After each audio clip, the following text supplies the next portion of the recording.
bienvenida al público en general a nuestro segundo día de nuestro seminario 100 años del Código Civil panameño, su historia, evolución y perspectivas futuras.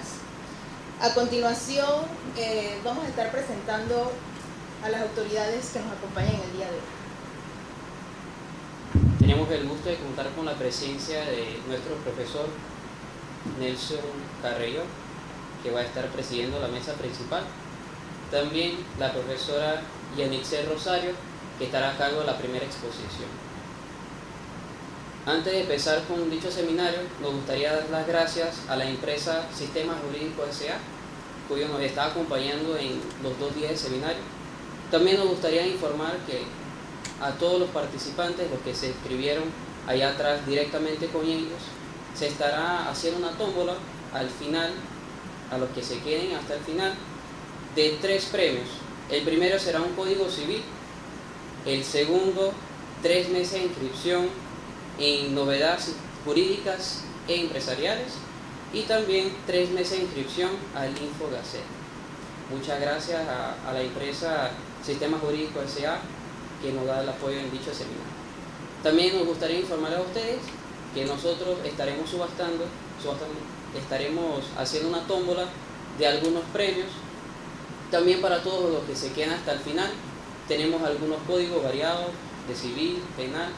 También estaremos haciendo una tómbola de un certificado de cena y restaurante Portogalo para 2 personas y también una estadía de un fin de semana en el Hotel Rian Aeropuerto para 2 personas con derecho a desayuno y uso de las instalaciones. Para empezar con el seminario, invitamos a la profesora Yanixel Rosario, que es ingresada a la Universidad de Panamá, graduada en Derecho. También tiene un diplomado en Derecho y Derecho Procesal Familiar en la Universidad de Panamá, un posgrado en Derecho Comercial en la Universidad Interamericana de Panamá, maestría en Derecho Comercial en la Universidad Interamericana de Panamá, un posgrado en Derecho Procesal Penal en el Instituto de Estudio e Investigación Jurídica, una maestría en Derecho Procesal en la Universidad Americana de Panamá y también un curso habilitante del Sistema Penal Acusatorio en el órgano judicial. Con ustedes, la profesora Yanixel Rosario.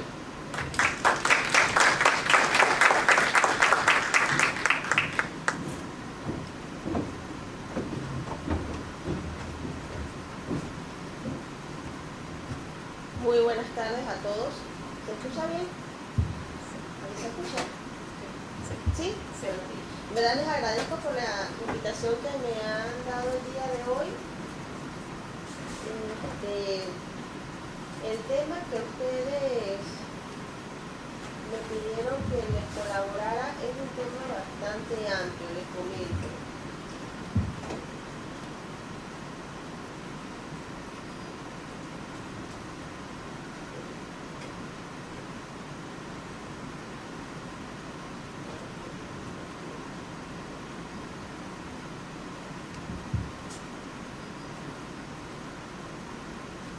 ¿Logras sacarla ya, joven? ¿No te olvides? Para la presentación.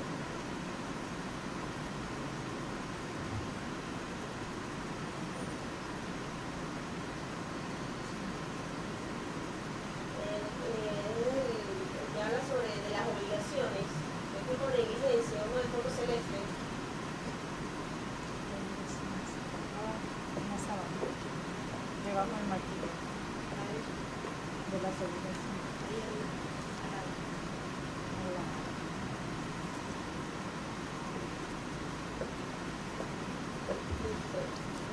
Buenas tardes a todos. Como les iba comentando, este tema es demasiado amplio. Y en realidad, hasta ahora es que presté atención de que el grupo que me invitó es el primer año. Entonces, vamos a tratar de hacerlo lo más sencillo posible. De repente pensé que era el grupo más avanzado, pero como no el grupo más avanzado también, ¿verdad? Que cometí el error y nunca confirmé eso. Pero bueno, de las obligaciones que nacen de la culpa o negligencia, específicamente el daño moral. Vamos a hacer una pequeña introducción sobre el tema. En el Código Civil En el libro cuarto de las obligaciones en general y de los contratos, título 16 de las obligaciones que se contraen sin convenio, encontramos el capítulo número 2 sobre el tema de las obligaciones que nacen de la culpa o negligencia, cuya normativa es contemplada del artículo 1644 al artículo 1652A. Bien. Antes debemos recordar algunos conceptos básicos, como lo es la definición legal de la culpa, la cual encontramos en el artículo 34C del Código Civil. Y la tenemos aquí, dice la clasificación pues, de la culpa. Tenemos lo que es la culpa grave, es la que consiste en no manejar los negocios ajenos con aquel cuidado que aún las personas negligentes o de poca prudencia suelen emplear en sus negocios propios. Esta culpa en materia civil equivale al dolo. Tenemos lo que es la culpa leve, que es la falta de aquella diligencia y cuidado con los hombres cuando los hombres emplean ordinariamente en sus negocios propios. El que debe administrar un negocio como un buen padre de familia es responsable de esta especie de culpa. Y la culpa o descuido levísimo es la falta de aquella esmerada diligencia que un hombre juicioso emplea en la administración de sus negocios importantes. Igualmente, entonces debemos recordar el contenido del artículo 988 del Código Civil, que reza de la siguiente manera: la responsabilidad que proceda de negligencia es igualmente exigible en el cumplimiento de toda clase de obligaciones, pero podrá moderarse por los tribunales según los casos.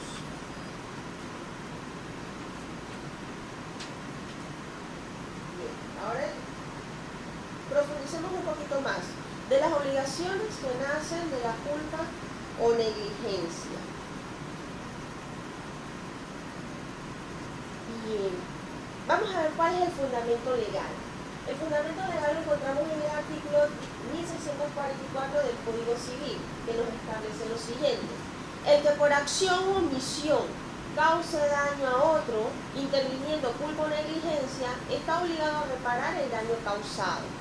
Si la acción o omisión fuera imputable a dos o más personas, cada una de ellas será solidariamente responsable por los perjuicios causados. Este artículo es muy importante por lo que vamos a desarrollar más adelante en la exposición. Debemos recordar el contenido de 1644 del Código Civil.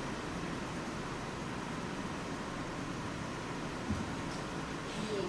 Antes de pasar a la siguiente filmina, es importante explicarles a ustedes un poco que hoy en día la doctrina ha dividido la responsabilidad civil en dos tipos de responsabilidades. Lo que encontramos entonces lo que es la responsabilidad civil contractual y la responsabilidad civil extracontractual. La primera, la contractual, resulta de la ejecución parcial o total, de la ejecución imperfecta o tardía de una obligación estipulada en un contrato válido. Mientras que la segunda, que es la responsabilidad civil extracontractual, este tipo de responsabilidad es cuando se causa el daño por comportamiento culposo o doloso. Vamos entonces, bueno, ya he leído el fundamento legal y seguimos entonces al siguiente tema. ¿Quiénes son entonces los sujetos que responden civilmente de las obligaciones que nacen de la culpa o negligencia? Eso está establecido también en nuestro Código Civil de la siguiente manera. ¿Quiénes van a ser? Va a haber responsabilidad civil por los actos propios, responsabilidad civil por los actos o omisiones cometidos por aquellas personas de quienes se debe responder. Estas dos situaciones o responsabilidades o sujetos también las contempla el artículo 1645 del Código Civil. Tenemos también lo que es la responsabilidad civil del poseedor de un animal o el que se sirva de él, el propietario de una heredad de casa. Tenemos también lo que es el propietario de un edificio, el cabeza de familia de una casa, el arquitecto constructor de un edificio, el fabricante de un producto.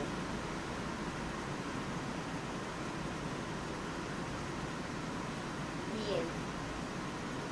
El siguiente tema es sobre el daño exigible por los actos cometidos por culpa o negligencia. Ya vamos entrando un poco más a lo que es el tema específico que me pidieron ustedes y trataré de llenar algunas curiosidades que tengan sobre este tema. Bien.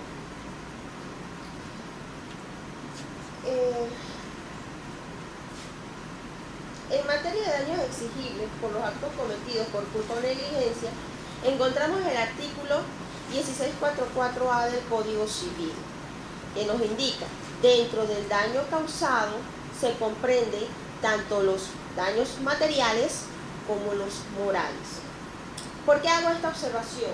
Porque tenemos que tener presente que cualquier acto que cometa una persona trae consecuencias. Entonces, esas consecuencias van a surgir daños, y hay daños materiales y daños morales. El tema que nosotros vamos a desarrollar es específicamente el del daño moral.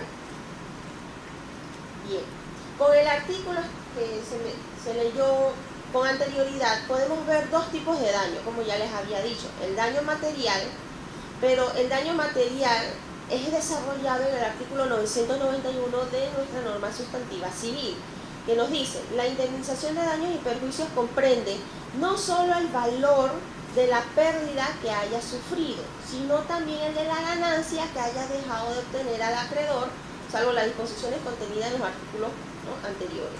¿Qué quiere decir esto? Que esta definición nos está dando entonces la clasificación del daño material, que sería el daño emergente y el lucro cesante. Pero eso es materia de estudio muy profundo que puede ser expuesto en otra oportunidad. Y entonces veamos lo que es el daño moral. El mismo artículo 1644A del Código Civil nos da una definición de lo que es el daño moral.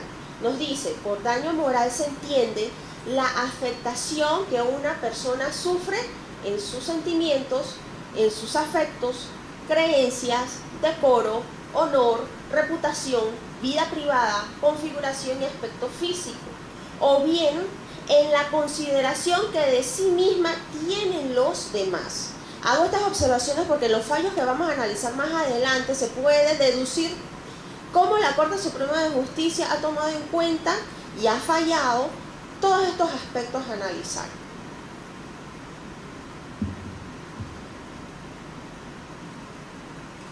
Bien. Podemos hacer una definición un poquito más amplia de lo que es el daño moral. Afecta la paz espiritual, lesiona la faz anímica de una persona, creándole una sensación de sufrimiento y dolor físico, psicofísico o psicomático, que deteriora la esfera sentimental, el equilibrio y la tranquilidad espiritual, que son los soportes que respaldan al ser humano para desarrollar su personalidad en la búsqueda de la felicidad. Ahora bien, veamos lo que es entonces la importancia de la prueba del daño moral para su exigibilidad en la vía judicial. Bien, cuando vamos a ver el tema de lo que es la valoración de o lo que es cómo probar el daño moral, es importante traer a colación que existen dos posturas. Tenemos la postura tradicional y una postura moderna.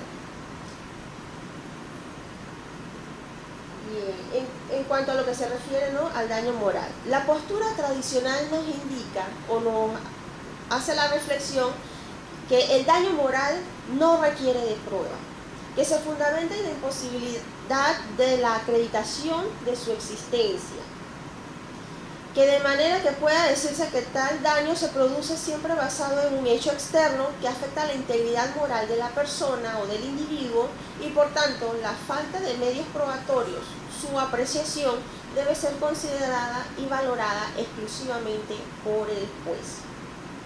Por otro lado, tenemos la postura moderna, que indica que todo daño, hasta el daño moral, debe ser probado. Que en efecto la persona que haya sufrido daño moral debe probar ante el juez la existencia de ese daño, cierto o real, sin que pueda darse por sentado que el juez ya lo presupone. Son dos posturas totalmente distintas. Ahora bien, veamos lo que es la evolución del daño moral en Panamá.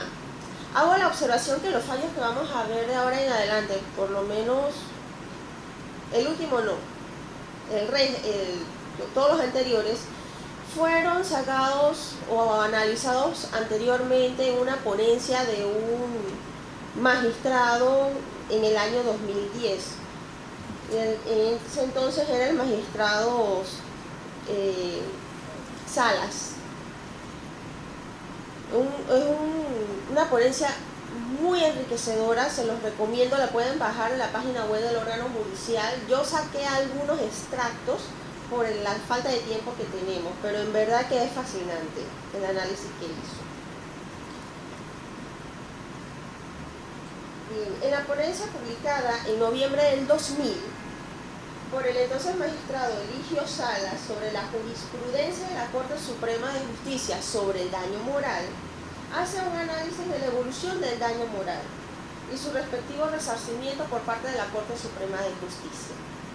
Dice, nos indica el magistrado Salas en su ponencia que en épocas tan tempranas como 1918, acerca del daño moral sostuvo la Corte de manera categórica lo siguiente: ni la legislación vigente hasta el 30 de septiembre de 1917, ni la que ahora rige, autoriza el cómputo del daño moral en la estimación de perjuicios, ni tampoco existe jurisprudencia que establezca semejante doctrina en los tribunales colombianos ni en los de España, de donde se derivan los códigos civiles y penal que están vigentes en la actualidad.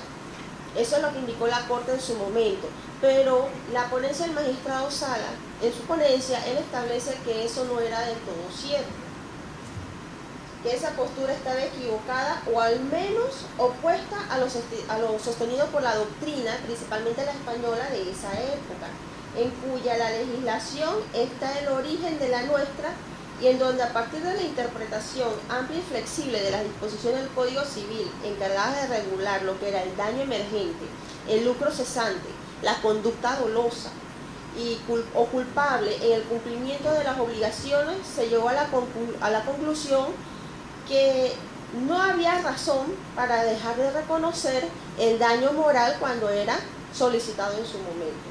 Con posterioridad, la jurisprudencia varió, o sea que la Corte cambió de criterios y empezó entonces a reconocer el daño moral.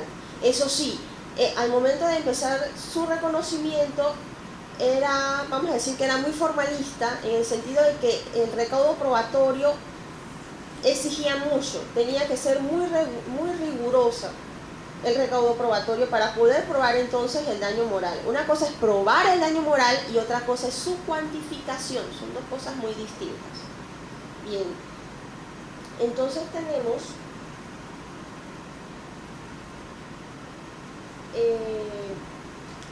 en el dictamen del 17 de noviembre de 1969, que se trata de un proceso en que se demandaba la reparación por daño moral ocasionado al prestigio y reputación personal del demandante, quien había sido denunciado por hurto en un proceso penal sin que pudiese acreditarse esa conducta delictiva en el proceso penal. La Corte indicó lo siguiente: era indispensable demostrar esa disminución de la fama profesional del demandante, prueba que, como se ha indicado, no se trajo al proceso.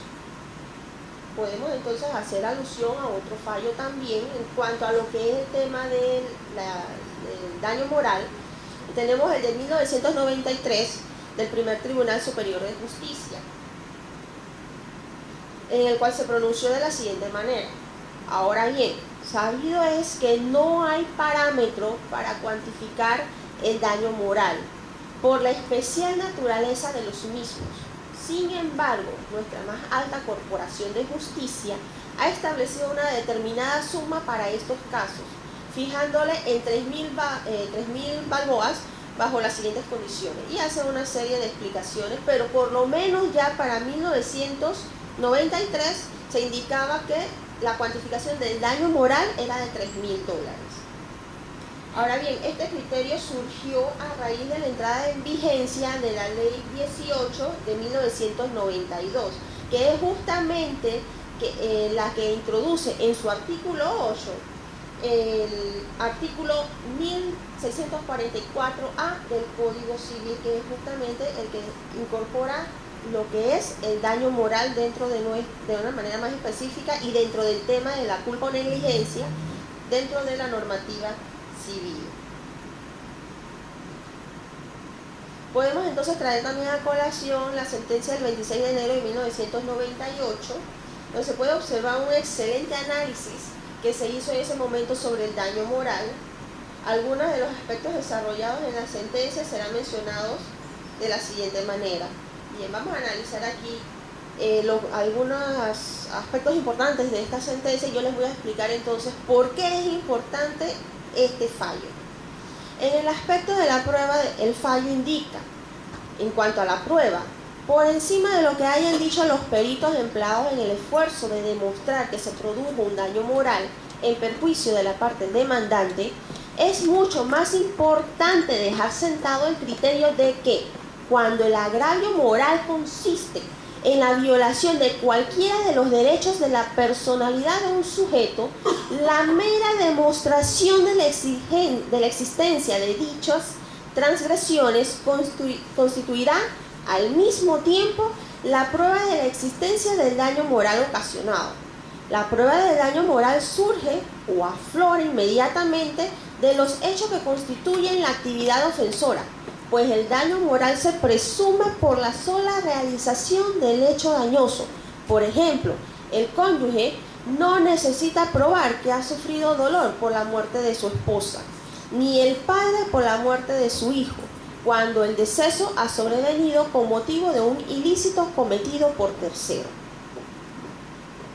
En cuanto a la reparación del daño, se indica: en la reparación del daño moral se conjugan o sintetizan la naturaleza resarcitoria que para la víctima tiene la reparación con la naturaleza sancionatoria que con respecto del ofensor le impone a éste el deber de reparar las consecuencias del acto ilícito del cual es responsable.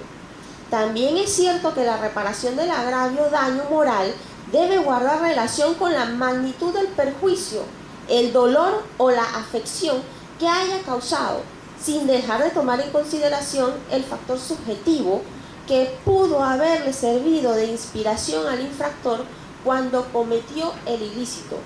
Esos son los factores recogidos por el artículo 1644A del Código Civil, cuando señala: el monto de la indemnización lo determinará el juez tomando en cuenta los derechos lesionados, el grado de responsabilidad, la situación económica del responsable y de la víctima, así como las demás circunstancias, ¿no?, del caso.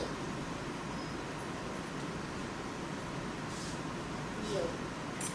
Este fallo, ¿por qué es importante y por qué enriquece? Porque uno, nos habla sobre la protección de los derechos inherentes a la personalidad, entre los cuales encontramos lo que son los sentimientos, el aprecio y estimación que hacen los demás de su persona. También podemos mencionar el agravio moral, que consiste en la violación de los derechos de la personalidad de un sujeto. Es solo demostrar la existencia de dicha transgresión, es la prueba de la existencia del daño moral. O sea, está siendo mucho más flexible. Si ustedes se dan cuenta de cómo la Corte desarrolló en ese momento, da la impresión que la postura por la cual se está inclinando en ese momento con ese fallo era de la postura tradicional, no de la moderna. El daño moral se presuma por la sola realización del hecho dañoso. Fija los parámetros para la reparación del daño moral, como lo es el derecho lesionado, grado de responsabilidad, la situación económica del responsable y de la víctima. Y al ser afectado en cuanto al aprecio y estimación que hacen los demás a su persona, se ordena la publicación de la sentencia en los medios impresos. Bueno, eso todavía no lo habíamos dicho, me adelanté un poco. También ese fallo comenta que para comenzar se debe considerar la gravedad objetiva de la ofensa y la extensión palpable del agravio. En ese sentido, no puede pasar inadvertido en el presente caso la difamación que alcanzó niveles nacionales de divulgación, hasta el punto de que no es extraño ni exagerado pensar que las acusaciones hechas contra el demandante continúan siendo hoy consideradas por muchas personas como ciertas y verdaderas. También es procedente tener en cuenta que el autor del hecho ilícito es un comerciante u hombre de negocios, en capacidad de responder por una reparación que no tiene por qué ser meramente simbólica. Como el daño moral ha afectado a la víctima en su decoro, en su honra y en su reputación, es procedente lo peticionado por la parte actora para que se ordene con el cargo al responsable la publicación de un extracto de la sentencia que refleja adecuadamente la naturaleza y el alcance de la misma en un periódico del diario de la localidad que tenga difusión a nivel nacional. O sea, en este fallo se estaba procurando conservar o recompensar o indemnizar, por decirlo así, lo que eran los derechos de la personalidad que fueron afectados. Como los había mencionado con anterioridad, viene siendo su propia honra, su imagen, su sentimiento y además la imagen ante los demás. ¿Qué pensarían los demás de él por el hecho ocurrido?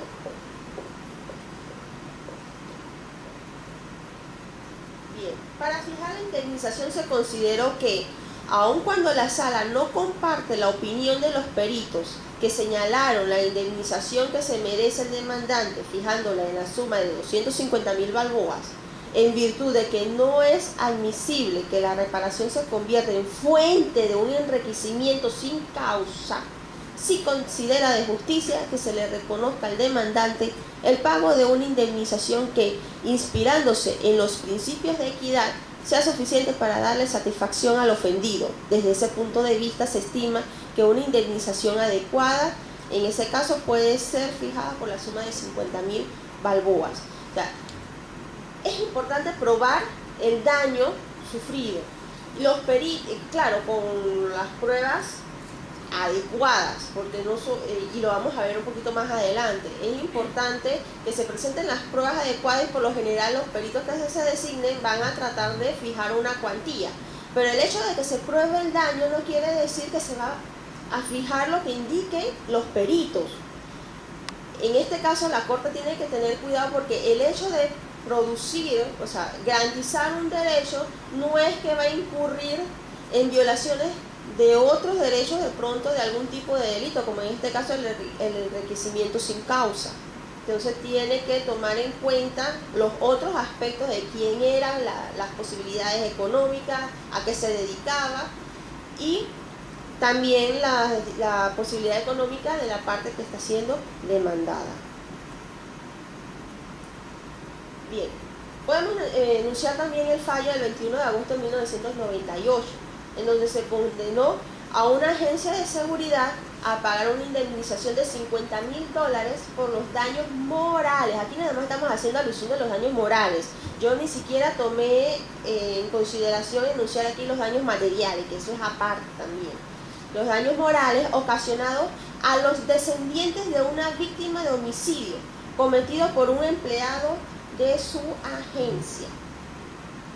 El 9 de octubre de 1998, la sala reconoció en concepto de daños morales la suma de $20.000 en favor de un trabajador víctima de un accidente de trabajo provocado por la culpa y negligencia del empleador.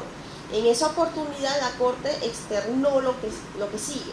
El juez deberá ponderar dentro del marco que se establece en la norma citada cuál es la suma equitativa a fijar, cuidando que no se produzca un enriquecimiento injusto y tratando de compensar el dolor y el sufrimiento padecido por la víctima.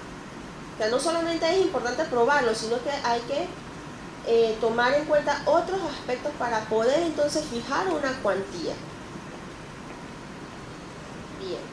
Estos fallos fueron mencionados en la ponencia del magistrado, entre otros más. Yo traté de extraer los fallos para que ustedes vieran las diferentes situaciones en las que la Corte fijó daño moral, como por ejemplo, por culpa o negligencia de un empleador, que la víctima era un trabajador del empleador, lo que era los descendientes o los familiares de una persona que falleció producto de un acto de culpa o negligencia de un seguridad. Entonces la empresa fue demandada y respondió por los daños morales cuando vemos hoy en día en la Corte cuáles son los casos más frecuentes para el tema de daño moral, ojo, daño moral, lo que más frecuentemente se da son los accidentes de tránsito y también lo que es la responsabilidad civil del médico por alguna mala práctica al momento de algún tipo de intervención quirúrgica. Y también responde no solamente el médico, son involucrados todos los que participaron, como los anestesiólogos, las enfermeras, hasta el centro hospitalario también es demandado. Y ya le tocará entonces al tribunal determinar si ellos responden o no de cualquier tipo de daño que es exigible. Bien, este caso es más reciente, este caso es del 2012. Les quiero hacer una observación. Y les traigo este caso porque me pareció muy curioso. No es un caso que el fondo en realidad no fue contemplado entre las jurisprudencias que denunció el magistrado en su momento. Pero antes de entrar aquí, bueno, vamos a ir desarrollándolo y les voy haciendo las observaciones. Tenemos el caso de Diana Garzola de González y Santos M. González, que recurren en casación en el proceso ordinario que le siguen a Servipronto Tumba Muerto Los Bosques S.A., ponente el magistrado Harley Mitchell en el 2012. Bien, Diana Garzola de González y Santos González, actuando en su propio nombre y en representación de su menor hijo, Brandon González Garzola, entablaron proceso ordinario contra Servipronto Tumba Muerto Los Bosques S.A., con el propósito que se condene a dicha persona jurídica a pagarle la suma de $198,000 en concepto de daños y perjuicios, materiales y morales. Ellos estaban pidiendo las dos cosas, pero yo nada más les voy a hacer el extracto de los daños morales, los materiales no. Derivados del accidente sufrido por el menor Brandon González en las instalaciones de un restaurante de comida rápida de propiedad de la sociedad demandada. Disconformidad planteada por los casacionistas. La señora Diana Garzola y Santos González comparecieron al proceso no solo en representación de su menor hijo, Brandon González, sino también en su propio nombre, demandando igualmente la indemnización por los daños morales que dicen haber sufrido, aspecto que no fue considerado por el ACUEN en el fallo impugnado. Recordemos que hay al momento de que hay fallos, o sea, si no le gustó la decisión, apelan. Entonces, quien emite la primera decisión es el ACUE. Quien va a resolver la apelación del inferior se le llama tribunal ACUE. Bueno, y la corte, entonces, que en este caso es el que va a ver el tema de la casación. Aspecto que no fue considerado por el ACUE en el fallo impugnado. Resulta clara la infracción del artículo 475 del Código Judicial, con lo cual se configura el cargo de injuridicidad que se indaga a la sentencia recurrida, justificándose así la causal invocada. No les gustó la decisión. El apoderado judicial de los demandantes inicia transcribiendo un extracto de la resolución de primera instancia de la CUO, referente a la indemnización que la juez circuital reconoce por razón de los daños sufridos por Brandon González, cuyo monto limita a $5,000 por tratarse de un daño transitorio. Ellos estaban pidiendo $198,000 entre daño material y daño emergente, pero daño material y daño moral. Pero la juez entonces nada más le reconoció $5,000 a la criatura, al niño, Brandon González. En el presente caso tenemos que el menor Brandon González sufrió un accidente como consecuencia de los defectos que presentaba el muñeco sobre el cual jugaba en un restaurante de venta de hamburguesas perteneciente a la sociedad demandada. Como consecuencia de dicha caída, el menor perdió los dientes frontales, que por ser dientes primarios, estos le faltarían durante algunos años. De este accidente surgen los daños obvios. Uno inmediato, consistente en el dolor físico y el impacto emocional que surge de manera instantánea como consecuencia de la caída. Imagínense a una criaturita que se cayó de ese muñeco, o sea, empezó a llorar, el estrés, el dolor, la sangre, y quedó bocachito el niño sin sus dos dientes, ¿verdad? y otro carácter prolongado consistente en la falta de las piezas dentales perdidas durante cierto tiempo. Cualquier otro daño psicológico o emocional derivado del accidente o cualquier otro daño material o perjuicio sufrido por no ser obvio ha de ser objeto de prueba en el proceso. Y aquí estamos viendo, entonces, no hay duda que el niño, yo no tenía duda que el niño sufrió porque es el sufrimiento momentáneo, ¿no? Una criaturita que se cae, pierde sus dientes y las pruebas que presentaron demostraron en realidad que la criatura sufrió en el momento. Pero como lo dice ahí, se tiene que probarse el daño material o el perjuicio sufrido por no ser obvio el de ser objeto de prueba, ¿no? en el proceso. Bien, al respecto, consta de fojas de ese expediente, 37 a 41 del expediente, o de 8 a 11 del cuaderno de pruebas de la parte actora, porque hay dos tipos de numeración.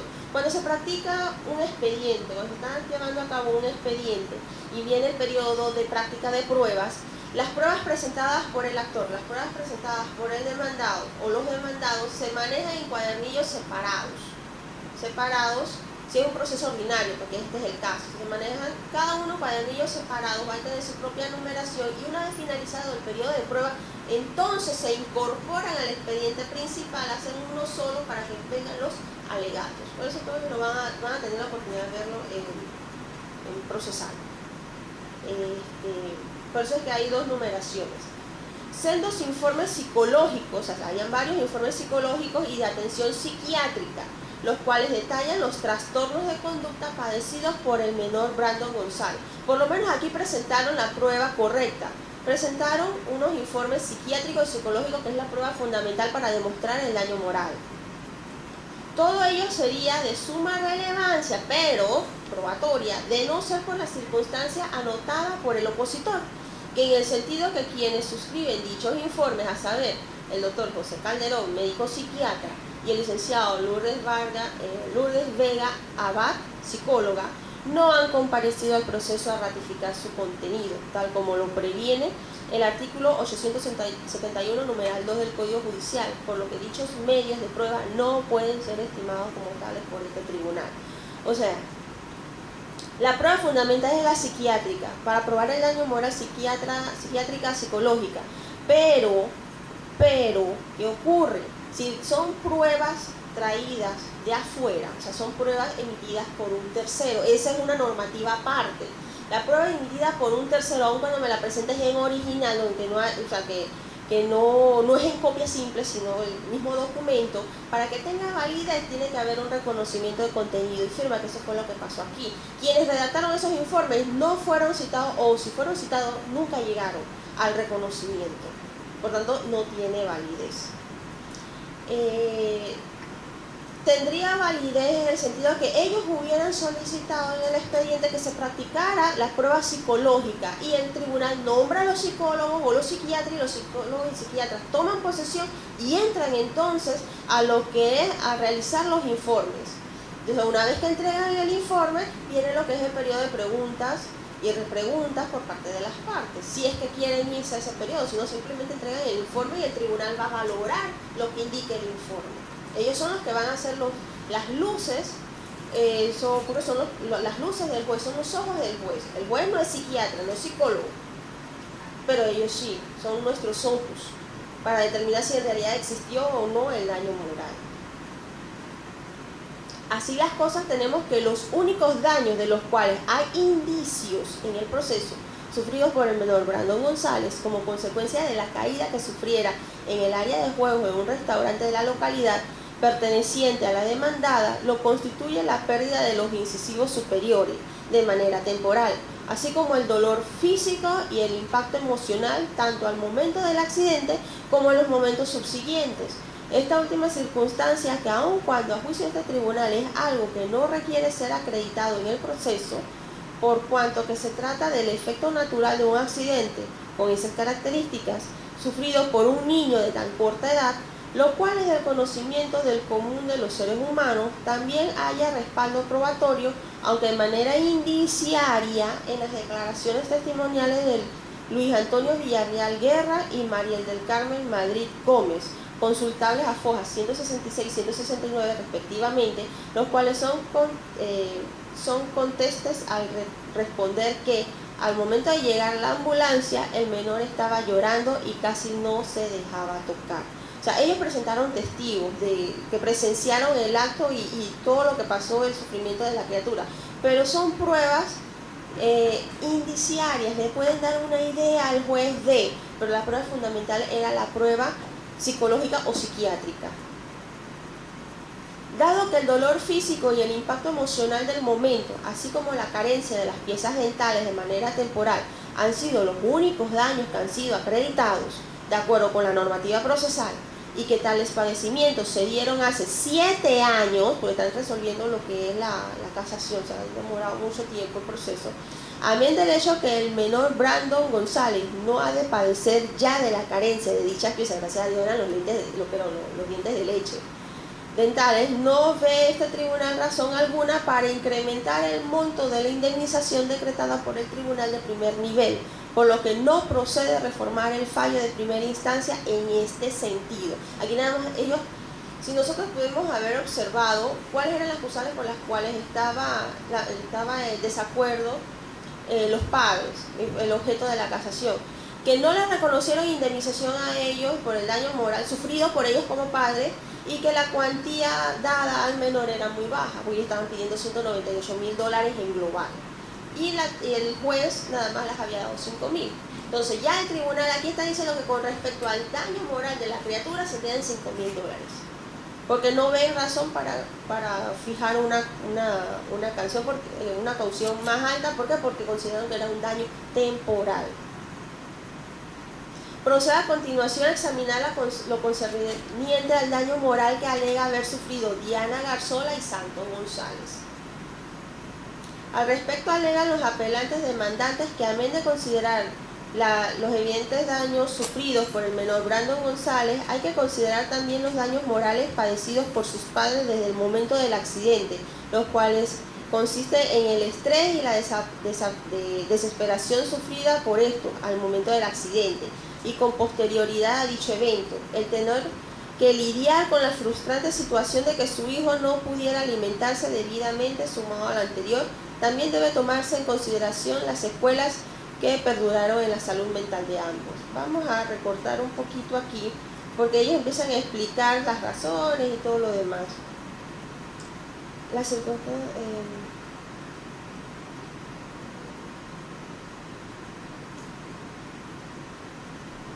Bien, en resumen, aquí lo que la Corte indicó es que sí, en efecto, se condenó entonces a la sociedad por los daños morales de los señores, pero también hizo la observación que, y tomó en cuenta entonces la situación económica del responsable y de las víctimas. Tal circunstancia no consta en autos, aunque sí surgen de tales circunstancias procesales ciertos indicios relevadores de aquellas, los cuales sugieren que la suma de 5,000 a la que fuera condenada la demandada en favor de Brandon por la juez de primera instancia resultaba adecuada. Por otro lado, ha de tenerse en consideración también el daño moral producido en las personas de Santos, de los papás, pues a efectos de determinar el monto de la indemnización que le corresponde. Estima esta corporación que no puede ser considerado igual el perjuicio sufrido por la víctima directa que el que lo sufre por reflejo, como es el caso de los familiares. En este sentido, cabe fijar el monto de la indemnización que debe pagar la demandada en favor de Santos González y Diana Garzola, la suma de 2,000 balboas cada uno, todo lo cual generaría un total de 9,000. Entonces ya la Corte establece que serían 5,000 para el niño, o confirma los 5,000 para el niño, y adiciona entonces a la sentencia $2,000 en concepto de daño moral a cada uno de los padres.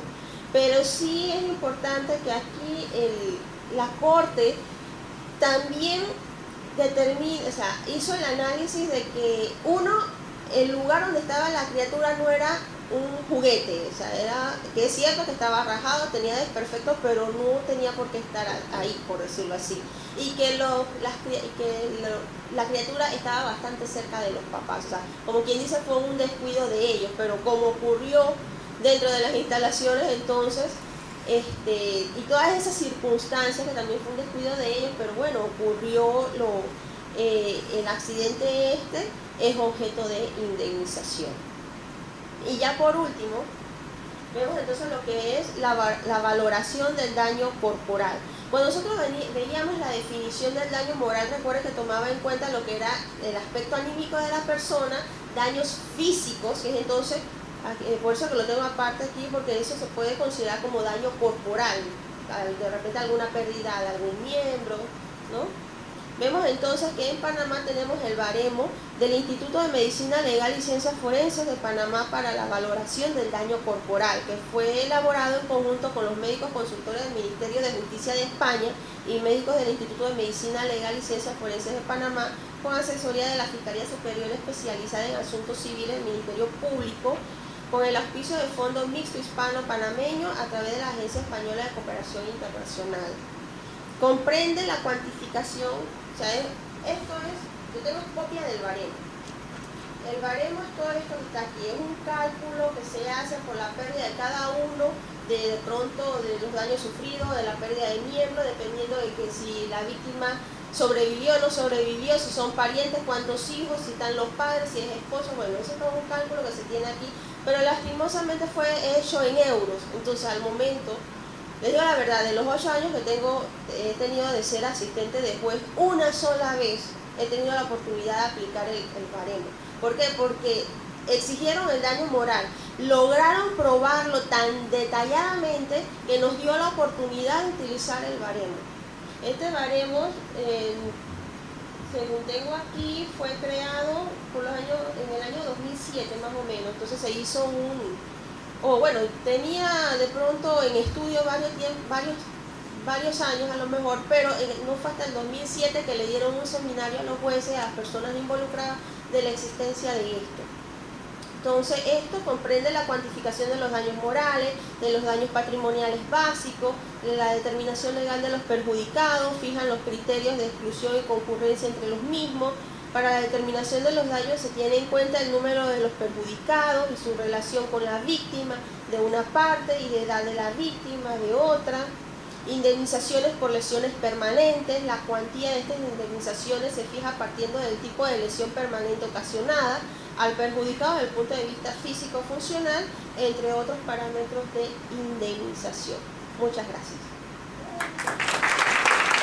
Esto ha sido como maratónico, pero espero yo que les dé curiosidad a ustedes algunos datos que se han dado y que ustedes mismos investiguen. Utilizan la jurisprudencia, que es muy rica y puede ayudarlos a entender más el tema a desarrollar.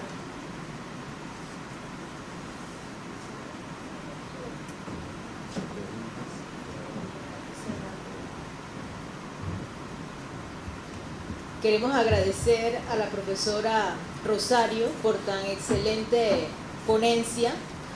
Ahora vamos a estar abriendo el tiempo para las preguntas. ¿Sí? Muy buenas tardes. Profesora,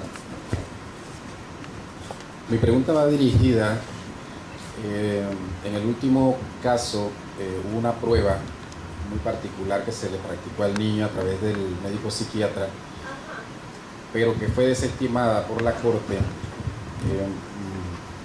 porque no comparecieron a ratificar lo que habían escrito los especialistas en el informe que se había dado. Mi pregunta, eran dos preguntas. Uno, la responsabilidad de que el profesional concurra para ratificarse en lo escrito, ¿es responsabilidad del sistema judicial o es responsabilidad del actuante? Esa era la primera pregunta. Entonces, la segunda pregunta es, ¿podría haber variado la cuantía establecida como daño moral si ese documento hubiera sido admitido? Bueno, la segunda pregunta nunca fue analizada en el fallo. Ahora, con la oportunidad que he tenido de ser juez, fue municipal, pero aún así los juzgados municipales, que les digo, que los casos más comunes son los accidentes de tránsito y los de responsabilidad civil del médico. Más responsabilidad civil del médico tráfico en circuito. El tránsito lo vemos mucho en los municipales. Siempre piden daño emergente, pero daño material, que es lucro cesante y daño emergente, y el daño moral. Nunca logran probar el daño moral.